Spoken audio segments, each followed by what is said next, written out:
आप किस तरह से अपनी जिंदगी अपना पूरे दिन बिताते हैं, ये बहुत ही ज्यादा मायने रखता है आपके आगे आने वाले दिनों के लिए। अगर आप आगे आने वाले दिनों को संवारना चाहते हैं तो जाहिर सी बात है कि अभी वाले दिनों में आपको काफी ज्यादा मेहनत और अलग तरीके से करनी पड़ेगी। अगर आपको अपनी लाइफ में डिफरेंट रिजल्ट चाहिए तो जाहिर सी बात है कि हमें अपनी लाइफ में डिफरेंट वर्क भी करना होगा, क्योंकि अगर हम अलग रिजल्ट चाहते हैं तो हमें अपना दिन भी उसी तरह से बिताना पड़ेगा जिस तरह का रिजल्ट हमें चाहिए। अगर हम सिर्फ हाथ पे हाथ रखकर सोचते हैं और बिना एक्शन लिए अपने काम को करने की कोशिश कर रहे हैं तो फिर वो काम कंप्लीट कैसे होगा।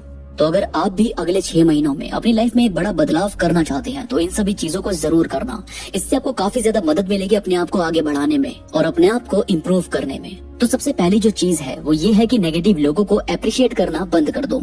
अगर आपको लगता है कि आप उनकी बातों को सुनते रहेंगे और उनकी बातों को बार बार सोचते रहने से परेशानी आपको महसूस हो रही है, अपनी लाइफ में आप जो भी करना चाहते हैं उसकी एडवाइस जब भी आप अपने दोस्तों से लेते हैं या अपने आसपास के लोगों से लेते हैं और वो आपको बार बार उस काम को करने से रोक देते हैं या बार बार कोई भी काम कोई भी चीज आपकी टलती रहती है, आप कोई प्लान बनाते हैं और वो परफेक्ट नहीं होता तो आप उसको करने से पीछे हट जाते हैं।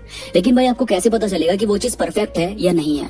जब तक आपको उसकी कमियां नहीं पता होगी या जब तक आप उसमें काम नहीं करेंगे तो तब तक आपको कैसे पता चलेगा कि उसमें इस चीज का सुधार करना है। जैसे आपने देखा होगा कि बड़े बड़े लोग जब काम करते हैं या अगर आप किसी भी एक्टर की कोई पहली मूवी देखोगे तो उसमें आपको पता चलेगा कि उसका जो वो वाला काम था, जो फर्स्ट मूवी का काम था और जो उसकी लेटेस्ट मूवी है यानी 14-15 मूवी करने के बाद तो उसका काम निकल कर आता है, उसमें उनका कॉन्फिडेंस काफी झलक रहा होता है। काफी पता चलता है कि उनके अंदर कितनी इंप्रूवमेंट हुई है, कितना ज्यादा उन्होंने काम को सीखा है। और ये कैसे हुआ? लगातार काम करने से। तो पहली बात तो आपको भाई बहुत ज्यादा परफेक्शन को ना देखकर अपने आप को इम्प्रूव करने पे ध्यान देना है। और इम्प्रूवमेंट तभी आएगी जब आप धीरे धीरे करके अपनी चीजों में आगे बढ़ रहे होंगे। और इसके बाद आपकी कमिटमेंट होनी बहुत जरूरी है। अगर आपने कोई कमिटमेंट नहीं करी है, अगर आप सिर्फ सोच रहे हैं या फिर प्लान्स आपने बनाए हुए हैं लेकिन उस पर काम नहीं कर रहे, पिछले साल भी आपने ऐसे ही किया था और अगर आपको इस साल भी ऐसा लग रहा है कि मैं आगे जाके करूंगा या देखता हूँ या देखते हैं क्या होता है, तो भाई पहले तो आपको कमिटमेंट लेनी बहुत जरूरी है। आपको ये फिक्स करना पड़ेगा कि मुझे इस डेट से इस काम को करने की शुरुआत करनी है। क्योंकि जब आप एक कमिटमेंट ले लोगे तो एक तरीके से आपने खुद को एक कमांड दे दी, यानी आपने एक फैसला ले लिया कि मुझे यार काम तो करना ही है, चाहे थोड़ा बहुत करके स्टार्ट करूं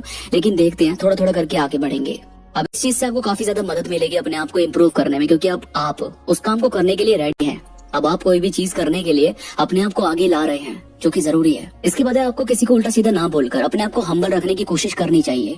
ये चीज भी आपकी काफी ज्यादा मदद करती है अपनी पर्सनैलिटी को सुधारने में। ओवरऑल आपकी पर्सनैलिटी से लोग कनेक्ट करने की कोशिश करते हैं, क्योंकि अगर आपका बात करने का तरीका अच्छा है, आप लोगों की मदद करते हैं, उन्हें सुनते हैं, हंसी मजाक चलता है, तो कहीं ना कहीं लोग आपकी पर्सनैलिटी से कनेक्ट होते हैं। वो आपको समझने की कोशिश करते हैं, आपसे इंस्पायर होने की कोशिश करते हैं, आपको जानने समझने की कोशिश करते हैं।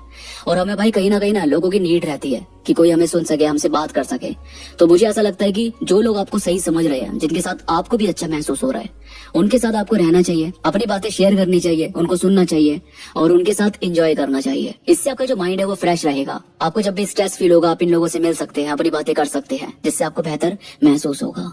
इसके बाद है दोस्तों, बचपन से अब तक जो भी आपने गलतियां करी है, जिसको भी आपको लगता है कि यार मैंने ये मिस्टेक करी थी, तो उसको जानने और समझने की कोशिश करो, उससे कुछ सीखने की कोशिश करो। और कई बार ऐसा होता है कि हम अपनी मिस्टेक से तो सीखते ही हैं, साथ साथ हम दूसरे की मिस्टेक से भी सीख सकते हैं।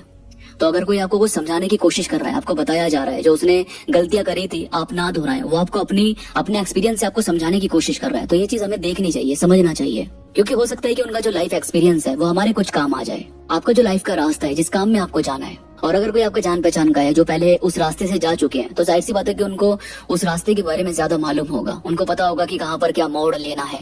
तो हमें ये पता चल जाता है उनके एक्सपीरियंस से कि यार इनका एक्सपीरियंस हमारे काम आ सकता है। वो हमें समझाने की, हमें बताने की कोशिश करते हैं, जो कि अच्छी चीज है। और दोस्तों कभी भी ना नई स्किल सीखने से खुद को पीछे मत हटाओ। आपको जो भी नई स्किल सीखनी है, जिसमें आपको आगे जाना है, जो चीज आपके काम आ सकती है, वो आपको सीखना चाहिए, अपने आप को आगे बढ़ाना चाहिए। ये धीरे धीरे प्रैक्टिस से इम्प्रूव होती रहती है और इसी से हमें ग्रो करने में मदद मिलती है, इसी से हमें आगे बढ़ने में काफी ज्यादा हेल्प होती है। तो दोस्तों इन सभी चीजों को अगर आप रेगुलर करते हैं तो आपको 6 महीने में काफी अच्छे रिजल्ट्स देखने को मिलेंगे। आपको अपनी पर्सनैलिटी में भी पॉजिटिव चेंज नजर आएंगे। तो इन सभी चीजों को रेगुलर करो और मुझे कमेंट्स में जरूर बताना कि आपने कौन सी चीज करना सबसे पहले चूज किया।